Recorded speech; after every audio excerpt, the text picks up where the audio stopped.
Friends, આપણે એક કહેવત હંમેશા સાંભળી છે કે જ્યારે લક્ષ્મી ચાંદલો કરવા આવે ને ત્યારે મોઢું ધોવા ના જવાય. આપણી પર્સનલ લાઈફ હોય કે પ્રોફેશનલ લાઈફ હોય, એવી ઘણી બધી વખત એવું બનતું હોય છે કે કોઈ ડિસિઝન માટે આપણે તૈયાર થઈ જાય ને પછી છેલ્લે ના લેતા હોય. અમારી ફાઇનાન્શિયલ ઇન્ડસ્ટ્રીમાં પણ હંમેશા એવું બનતું હોય કે જ્યારે ક્લાયન્ટને બધા જ બેનિફિટ બહુ સારી રીતે બતાવ્યા પછી પણ છેલ્લે ક્લાયન્ટ એવું કહી દે યાર આપણે પછી લઈશું, અથવા ઘરે વાત કરવી પડશે, અથવા તો XYZ રીઝન આપીને એ એના ડિસિઝનને ડિલે કરે. પણ એક વાત ચોક્કસ કહીશ, જે ડિસિઝન 1 મિનિટમાં ના લેવાય ને એ ડિસિઝન હોતું જ નથી. See the video.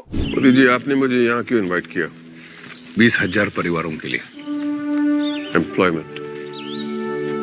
Empowerment through employment. अगर आप यहाँ आ गए तो मैं यहाँ भारत का सबसे बड़ा ऑटोमोबाइल हब बनाऊंगा. 20,000 रोजगार के 20 लाख कैसे पहुंचना है मेरा काम.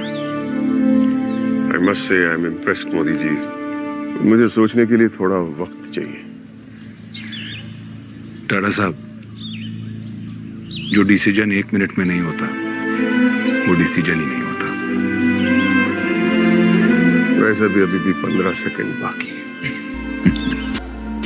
अपनी गाड़ी के लिए रास्ता ढूंढ रहे थे, आपने तो पूरा हाईवे दिखा दिया.